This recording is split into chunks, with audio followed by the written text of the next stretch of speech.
Umwana w'imyaka 3 yaje kuza kuba yahira mu nzu biturutse ku burangare bw'ababyeyi be, dore ko iyi nkongi ubwo yabaga nyina w'uyu mwana yaramuteruye bose bari kumwe mu nzu.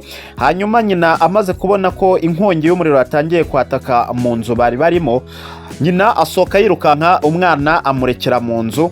Hanyuma umwana arashya arakongoka. Amakuru atugira akaba avuga ko uyu mwana ubwo yajyanwaga kwa muganga nta mubiri n'umwe ugaragara wari ukimuriho, ndetse akaba anarembye cyane. Bakaba bari kuvuga ko uyu mwana atari buze kuza kuba yarokoka. Ni inkongi yabereye hano mu mujyi wa Kigali mu karere ka Gasabo. Ngira ngo ni inkongi mu by'ukuri isa nkaho iteye urujijo kubera ukuntu iyo nkongi yatangiye. Ushobora kwibaza ngo byagenze gute? Ndagira ngo untize iminota igera kuri 5 yonyine kugira ngo mbe ngusobanuriye byinshi bifite aho bihuriye n'iyi nkongi uyu mwana w'imyaka 3 yaje kuza kuba yahiramo. Hanyuma rero nkuko nari mbikubwiye, ibi bikaba byaturutse ku burangare bw'ababyeyi b'uyu mwana. Mu minsi ishize papa w'uyu mwana yareherutse kugura ikintu cy'ikigunguru cyangwa se cy'igisafuriya cyari gisanzwe gitekerwamo amarangi, cyangwa se cyari gisanzwe kivangirwamo amarangi ariko bagashyiramo na za tineri. Ngira ngo murabizi ko tineri iyo ihuye n'umuriro biba bimeze nka essence, ngira ngo ibyo ngibyo murabizi.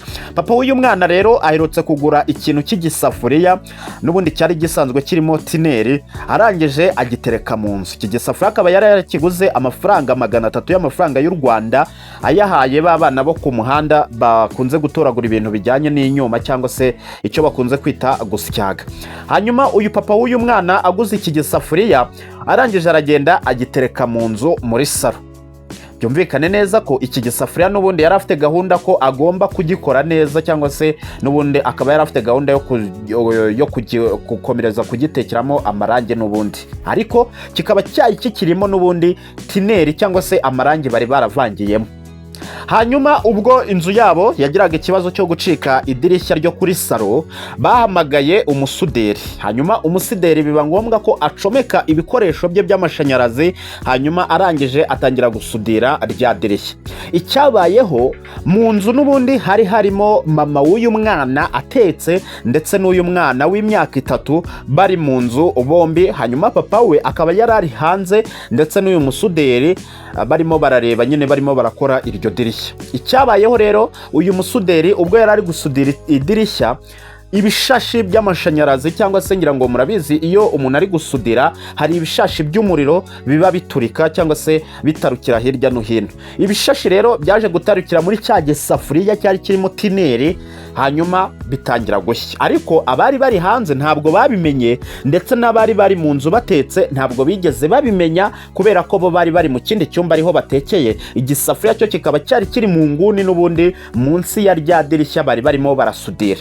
Icyabayeho rero, bya bishashi byageze muri cya gisafuriya, hanyuma bibyara inkongi, ariko kubera ko batabimenye byatangiye n'ubundi bifatwa nk'umuriro. Hanyuma abari hanze bo bagira ngo ni abari mu nzu n'ubundi batetse, hanyuma abari mu nzu nabo batetse ntibamenya ko cya gisafuriya cyahiye. Icyabayeho rero, cya gisafuriya cyarahiye, hanyuma gitangira gukongeza n'ibindi bikoresho byari biri mu nzu. Nibwo rero bo babimenyaga, abo mu nzu babimenyaga. Hanyuma bamaze kubimenya, babimenya n'ubundi igisafuriya cyamaze gushyuha cyane, hanyuma gihita kibyara nk'igisasu, kiraturika. Mu guturika kizamuka hejuru y'igisenge gikuraho ibati.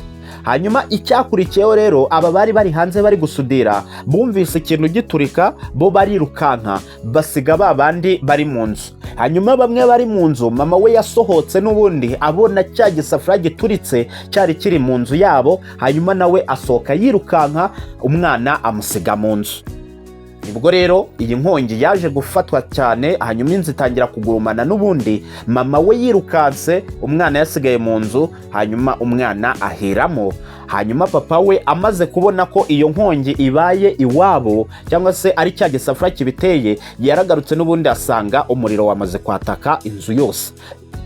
Icyabayeho, yahise yibuka ko umwana we ari mu nzu, hanyuma yisukira mu muriro ashaka kujya kumukuramo, gusa ariko yaje kumukuramo n'ubundi yamaze gushya umubiri wose, ndetse na papa we aza gushya amaguru yombi kubera n'ubundi yakomeje kugenda akandagira mu muriro. Ariko aravuga ati reka atabare umwana we, ariko kubw'amahirwe makeya ntabwo yamukuyemo n'ubundi akimeze neza, kubera ko yari yamaze kwangirika umubiri wose, ndetse nta n'umubiri usanzwe ukimuriho, gusa akuka kari kagihumeka cyangwa se akuka kari kakiri gutera. Mu by'ukuri yari yahiye igice cy'inyuma, ariko mo imbere bitarahagera, gusa umubiri wari wamushizeho.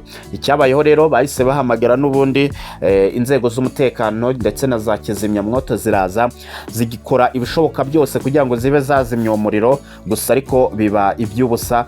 Gusa ntabwo wenda hari izindi nzu zongeye gufatwa n'umuriro, gusa ariko ibyari biri mu nzu byose byarahiye, ndetse n'uyu mwana ajyanwa kwa muganga hamwe na papa we wari umaze kuba yashya amaguru yombi. Abantu rero bakaba barimo baranenga uyu mumama utaributse kwirukankana n'umwana we, bakaba bari kuvuga ko ngo amaraso y'uyu mwana naramuka yitabye Imana azabazwa mama we, kubera ko ntabwo yigeze agira umutima wa kibyeyi ngo asohokane n'uyu mwana.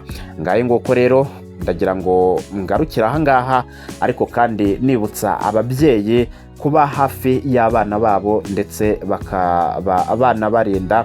Gusa ariko nanone impanuka ntiteguza, biranagoye cyane ko hari ibyo utarinda cyane nk'ibi ngibi, biba bigoye ko wabyirinda mu gihe bibayeho bigutunguye.